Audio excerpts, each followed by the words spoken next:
Delhi Rau's IAS study സർക്കിളിലെ വെള്ളക്കെട്ടിൽ ഒരു വിദ്യാർത്ഥി കൂടി മരിച്ചിട്ടും അധികൃതർ മറച്ചുവെച്ചതായി ആരോപണം. ശാംഭവി എന്ന വിദ്യാർത്ഥി ദുരന്തത്തിൽ മരിച്ചുവെന്നും പുറത്തറിയിക്കാതെ മൃതദേഹം പോലീസ് ബന്ധുക്കൾക്ക് കൈമാറിയെന്നും വിദ്യാർത്ഥികൾ ആരോപിക്കുന്നുണ്ട്.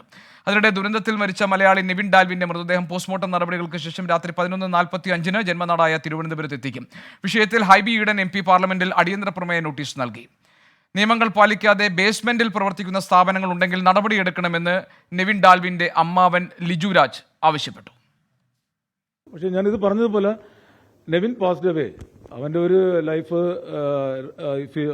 റെസ്റ്റ് ഇൻ പീസ് മീൻസ് നമ്മൾ ഇത് ഒരു കാര്യം ചെയ്തിരിക്കണം. തീർച്ചയായിട്ടും നമ്മൾ ഇവിടെ ഇനി ഇതുപോലെ ഇൻസ്റ്റിറ്റ്യൂഷൻ ഉണ്ടെങ്കിൽ ഐഡന്റിഫൈ ചെയ്തിട്ട് അത് നമ്മളൊന്ന് അപ്ലിഫ്റ്റ് ചെയ്യണം. അപ്ലിഫ്റ്റ് മീൻസ് ഗ്രൗണ്ട് ഫ്ലോർ ഉള്ളത് ഒരു ഫസ്റ്റ് ഫ്ലോറിലേക്കോ മുകളിലേക്കോ കൊണ്ടുവരാൻ ട്രൈ ചെയ്യും. രാജേന്ദ്രനഗർ പോലീസ് സ്റ്റേഷനിൽ ക്ലിയർ ആയിട്ട് സർക്കിൾ പറഞ്ഞായിരുന്നു, ട്രാജഡി നടന്നപ്പോൾ അവർക്ക് പോലും ജീപ്പ് കയറാൻ പറ്റിയില്ല. ആ ഏരിയ കംപ്ലീറ്റും വെള്ളത്തിലായിരുന്നു.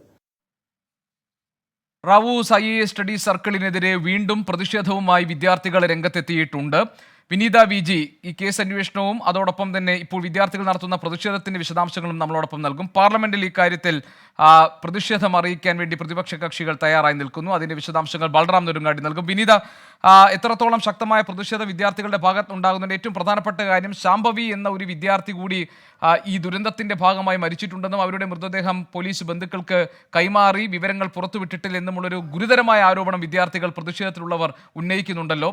ഇതുമായി ബന്ധപ്പെട്ട് എന്തെങ്കിലും ഒരു വിവരം പോലീസ് നൽകിയിട്ടുണ്ടോ? വിദ്യാർത്ഥികളുടെ പ്രതിഷേധം ഏത് നിലയ്ക്കാണ് മുന്നോട്ട് പോകുന്നത്?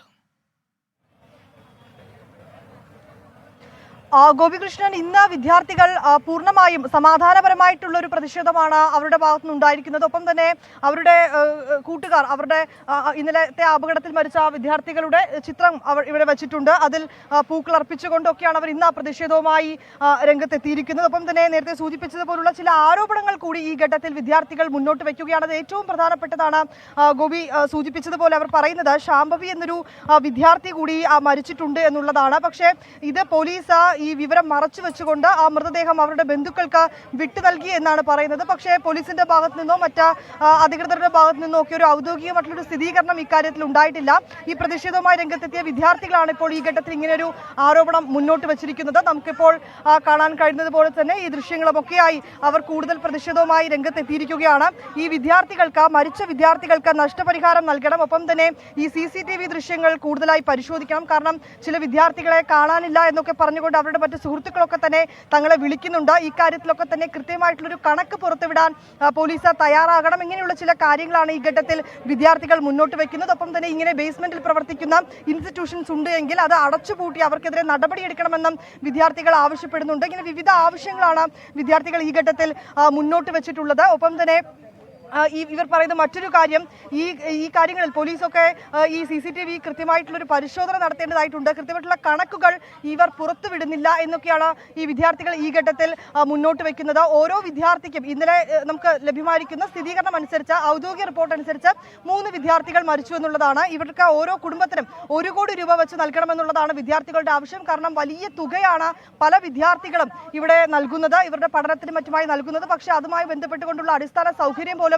ഞങ്ങൾക്ക് പ്രൊവൈഡ് ചെയ്യുന്നില്ല, അനുവദിക്കുന്നില്ല എന്നുള്ളതാണ് ഈ വിദ്യാർത്ഥികൾ ആവശ്യപ്പെടുന്നത്. ഈ ബേസ്മെന്റിന് താഴെയായിരുന്നു ഇവരുടെ ക്ലാസ്സുകൾ ഉണ്ടായിരുന്നത്. ഇങ്ങനെ ഇവരുടെ ആശങ്കകൾ പരിഹരിക്കണം, വീഴ്ച വരുത്തിയവർക്കെതിരെ കൃത്യമായിട്ടുള്ള നടപടി വേണം എന്നിങ്ങനെയാണ് ഈ വിദ്യാർത്ഥികളുടെ ആവശ്യം. ഗോപി.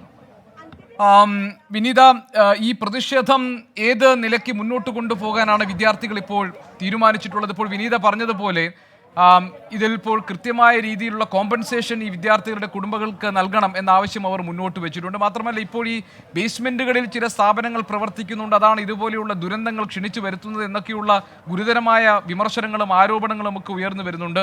ആ നിലയ്ക്ക് ശരിയായിട്ടുള്ള ഒരു പഠന സൗകര്യം, നിലവാരമുള്ള ഒരു പഠന സൗകര്യം അവർക്ക് നൽകിയിട്ടില്ല എന്നൊക്കെയുള്ള ആക്ഷേപങ്ങൾ, ആരോപണങ്ങൾ വിദ്യാർത്ഥികൾ ഉന്നയിക്കുന്നുണ്ടോ?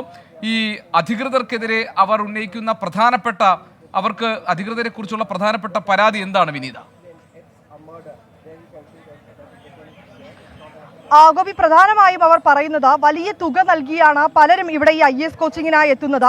ലക്ഷങ്ങൾ നൽകുമ്പോൾ ഓരോ വിദ്യാർത്ഥിക്കും നൽകേണ്ടതായിട്ടുള്ള അടിസ്ഥാന സൗകര്യങ്ങളുണ്ട്, അത് ആദ്യം ഉറപ്പാക്കുക എന്നുള്ളത് തന്നെയാണ്. ഒപ്പം തന്നെ ഡൽഹിയിൽ ഇങ്ങനെ വിവിധ ഇടങ്ങളിൽ ഈ IAS കോച്ചിങ് സെന്ററുകളിലും മറ്റ് കോച്ചിങ് സെന്ററുകളിലും ഒക്കെയായി ഇങ്ങനെ വിവിധ ഇടങ്ങളിൽ ബേസ്മെന്റുകളിൽ പ്രവർത്തിക്കുന്ന ഇൻസ്റ്റിറ്റ്യൂഷൻസ് ഉണ്ട് എങ്കിൽ അധികൃതർ അത് കണ്ടെത്തുകയും അവർക്കെതിരെ നടപടി എടുക്കുകയും വേണം എന്നൊരു ആവശ്യമാണ് ഈ വിദ്യാർത്ഥികൾ മുന്നോട്ട് വെക്കുന്നത്. ഒപ്പം തന്നെ അല്പസമയം മുൻപ് നമ്മളോട് സംസാരിച്ചൊരു വിദ്യാർത്ഥി പറഞ്ഞത് ഇതുമായി ബന്ധപ്പെട്ട കൃത്യമായിട്ടുള്ള കണക്കുകൾ പുറത്തുവിടണം എന്നൊരു ആവശ്യം തന്നെയാണ്. കാരണം ഈ പല വിദ്യാർത്ഥികളുടെയും സുഹൃത്തുക്കൾ, അവരുടെ ബന്ധുക്കളൊക്കെ തന്നെ ഞങ്ങളെ വിളിക്കുന്നുണ്ട്. ഇതിൽ ചിലരെ ഫോണിൽ ബന്ധപ്പെട്ടിട്ട് കിട്ടുന്നില്ല, അല്ലെങ്കിൽ അങ്ങനെയുള്ള ചില ആശങ്കകൾ അവർ പങ്കുവെക്കുന്നുണ്ട്.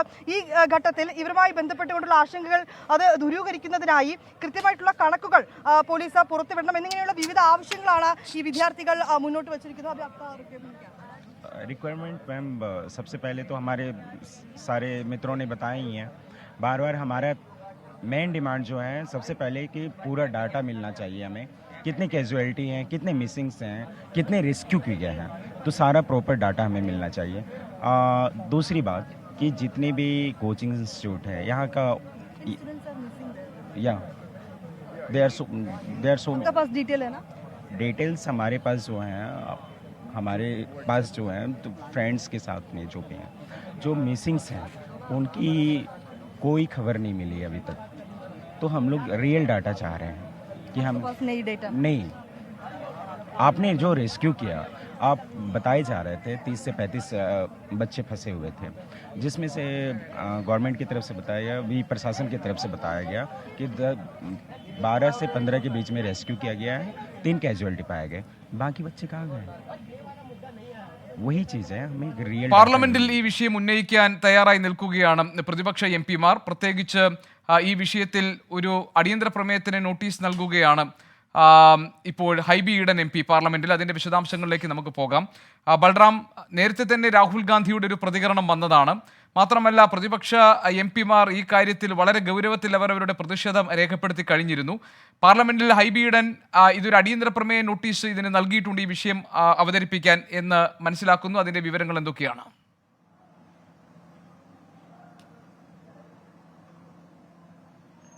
ഗോപികൃഷ്ണൻ, ഇതുവരെ കോൺഗ്രസിന്റെ ഭാഗത്തു നിന്നും 3 MP-മാരാണ് ഈ വിഷയം ഉന്നയിച്ചുകൊണ്ട് അടിയന്തര പ്രമേയത്തിന് നോട്ടീസ് നൽകിയിരിക്കുന്നത്. ആദ്യ നോട്ടീസ് നൽകിയത് കോൺഗ്രസ് MP മാണിക്യം ടാഗോറാണ്.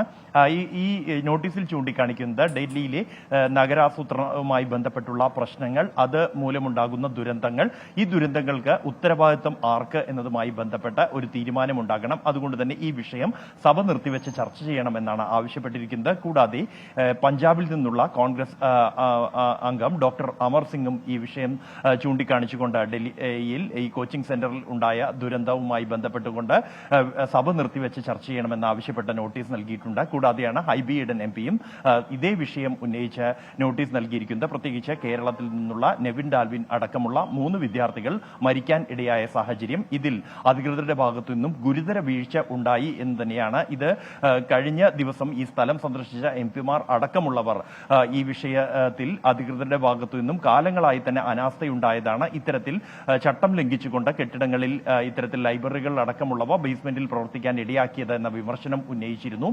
കോൺഗ്രസിന്റെ ഭാഗത്തു നിന്നും നോട്ടീസ് നൽകിയിട്ടുണ്ട്. ഒപ്പം തന്നെ BJP-യും ഈ വിഷയം പാർലമെന്റിൽ ഉന്നയിക്കുമെന്നാണ് ലഭ്യമാകുന്ന സൂചനകൾ. പ്രത്യേകിച്ചും ഇത് ആം ആദ്മി പാർട്ടിക്കെതിരെ നിലവിൽ MCD-യും ഡൽഹി സർക്കാരും ആം ആദ്മി പാർട്ടിയുടെ കൈവശമാണ്. അതുകൊണ്ട് തന്നെ ആം ആദ്മി പാർട്ടിക്കെതിരെ ഇത് ഒരു രാഷ്ട്രീയ ആയുധമാക്കാൻ BJP-യും ലക്ഷ്യം വെക്കുന്നുണ്ട്. അതേസമയം ഈ പാർട്ടി നേതൃത്വവുമായി ഇടഞ്ഞു നിൽക്കുന്ന ആം ആദ്മി പാർട്ടിയുടെ രാജ്യസഭാ MP സ്വാതി മലിവാൾ കഴിഞ്ഞ ദിവസം ഈ സംഭവ സ്ഥലം സന്ദർശിച്ച ശേഷം താൻ ഈ വിഷയം പാർലമെന്റിൽ ഉന്നയിക്കുമെന്ന് വ്യക്തമാക്കിയിട്ടുണ്ട്. എന്തായാലും പാർലമെന്റിൽ ഇത് അടിയന്തര പ്രമേയത്തിന് നോട്ടീസ് അംഗീകരിക്കപ്പെടുമോ എന്ന് നിലവിൽ വ്യക്തമല്ല. ഇത്തരത്തിൽ ചർച്ചയുണ്ടാകുകയാണെങ്കിൽ BJP-ക്കും കൂടി താല്പര്യമുള്ള ഒരു വിഷയമാണ്. അതേസമയം ഈ ആം ആദ്മി പാർട്ടി പ്രതിരോധത്തിലാകുന്ന ഈ വിഷയത്തിൽ പ്രതിപക്ഷ ഇന്ത്യ സഖ്യം എന്ന നിലയിൽ ഏത് നിലപാടായിരിക്കും സ്വീകരിക്കുക എന്നുള്ളത് ഏറെ ശ്രദ്ധേയമാണ്. ഗോപികൃഷ്ണൻ, വിദ്യാർത്ഥികൾ അതേസമയം തന്നെ പ്രതിഷേധ രംഗത്ത് തുടരുകയുമാണ്. അതിന്റെ വിശദാംശങ്ങൾ വിനീത VG നൽകി. പാർലമെന്റിൽ ഈ വിഷയം ഉന്നയിച്ചതിന്റെ വിവരങ്ങളായിരുന്നു ബൽറാം നൽകിയത്.